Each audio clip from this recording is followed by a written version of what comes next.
One concrete wall slowed down the rotation of the Earth. Not a meteorite, not a volcanic eruption, not a tectonic shift. Just a dam. Scientists recorded it, published their findings, and the world barely paid attention.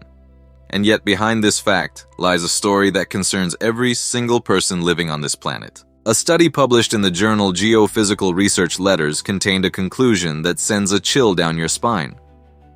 Over the past few centuries, humanity has shifted Earth's rotational axis by nearly a meter. Not a millimeter, not a centimeter, nearly a meter. And we did it using what seemed like the most ordinary thing imaginable: dams. Over 2 centuries, people around the world built thousands of large dams. Behind each one, a colossal mass of water accumulated where none had existed before. When you move that much mass from its natural location and concentrate it in one place, the planet feels it. It starts rotating just a little differently. But among all the dams in the world, there is one whose contribution to the axis shift is incomparable to any other. A wall more than a kilometer long and as tall as a 60-story building. Behind it sits a reservoir weighing 300 billion tons of water, roughly the same as nearly 40,000 Great Pyramids of Giza. NASA calculated that when the reservoir is completely full, the length of a day on Earth increases by a fraction of a microsecond. A microsecond is 1/1,000,000th of a second. The number sounds laughable, but the very fact that a single structure can slow the rotation of an entire planet, that's no longer just engineering. That's something fundamentally different. That wall is the Three Gorges Dam in China, the largest hydroelectric power station in human history, and possibly the most expensive mistake the country has ever allowed itself to make. The story of this dam begins long before concrete and excavators.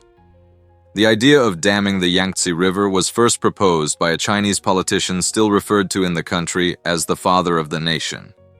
The Yangtze is the longest river in Asia and the 3rd longest in the world. Hundreds of millions of people live along its banks.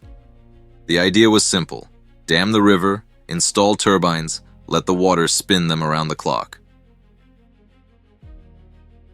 But in the early 20th century, China was an agrarian country torn apart by civil wars. A project like that was impossible. Then another leader came along, and he had his own reasons to revisit the idea. The Yangtze had burst its banks. That flood is still considered one of the most devastating in the country's history. Tens of thousands of people died. The number left homeless was comparable to the entire population of a mid-sized European country. After something like that, the desire to tame the river once and for all became a political necessity. The leader even wrote poetry about the day a dam would be thrown across the Yangtze, but construction never got underway during his lifetime. The project wasn't revisited until the early 90s. The prime minister at the time, an engineer by training who had studied in the Soviet Union, became the project's main driving force. It was put to a vote in the Chinese parliament. And then something happened that almost never happens there. Out of nearly 3,000 delegates, fewer than 2/3 voted in favor. Several hundred voted against, some abstained, and others didn't press a button at all. For a parliament where decisions are usually made by near-unanimous vote, this was a genuine revolt. To this day, no other decision in the history of the People's Republic of China has faced such resistance. But even that wasn't enough to stop it. Construction was approved. In December of that same year, the first excavators began tearing into the banks of the Yangtze. Construction lasted more than 10 years. The full complex wasn't commissioned until the early 2000s, and individual elements were still being finished for several years after that. The result was a wall as tall as a 60-story building. Inside it, dozens of enormous turbines operate with a combined capacity comparable to several nuclear power plants at once. The reservoir stretches nearly 600 kilometers upstream, and at one point, this massive structure nearly tore itself apart from the inside. During one summer season, the Yangtze Basin experienced its worst flooding in several decades. 5 successive flood waves hit the dam one after another. At the peak moment, the water level rose to a record high for the entire operational history of the dam. Less than 10 meters remained between the structure and its absolute design maximum. 10 meters between everything is fine, and we've lost the wall. To keep the pressure from rupturing the dam from within, operators opened the floodgates and deliberately released an enormous volume of water downstream. They intentionally caused a flood to prevent one many times worse. Hundreds of millions of people downstream sat and waited. The wall held. But it was precisely then that China publicly acknowledged for the first time that the dam was showing signs of deformation in certain areas, quickly adding that this was within design tolerances. Behind the impressive numbers, there are always real people.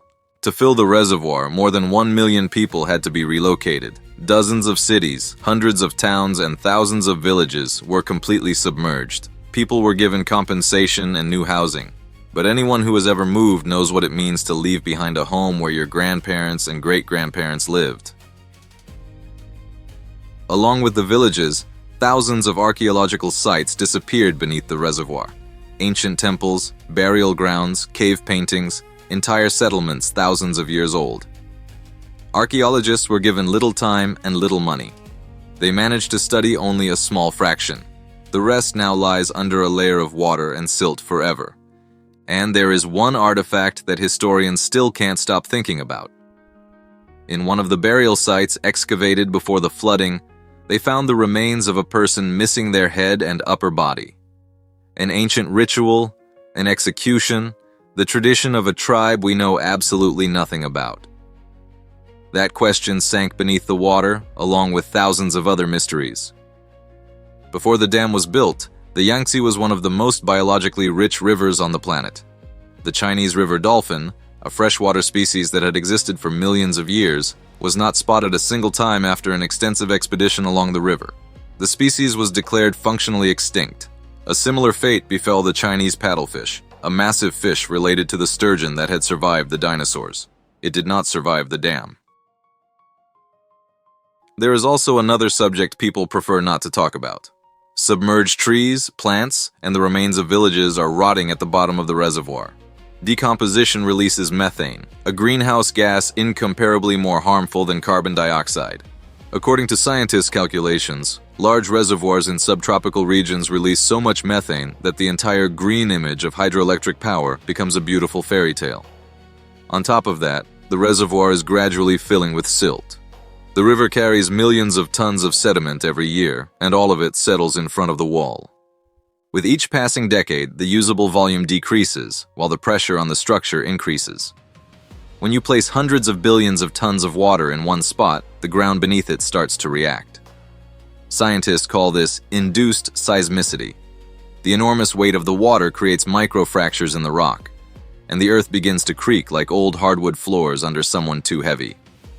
After the reservoir was filled, the number of minor earthquakes in the Three Gorges area increased dramatically.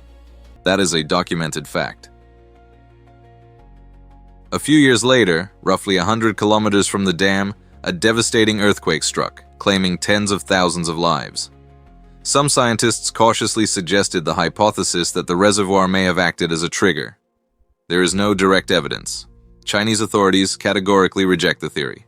Hundreds of major landslides have been recorded along the reservoir's banks. The water level fluctuates seasonally by tens of meters, causing slopes to become waterlogged and lose stability. Engineers who surveyed the entire shoreline found thousands of hazardous points, places where a slope could collapse into the water without warning. The resulting wave could theoretically wash over the top of the dam itself. The threat comes not only from below, from tectonic activity, but also from the sides, from the dam's own banks. Roughly 1 in every 20 people on the planet lives along the banks of the Yangtze. The river basin generates around 40% of China's GDP.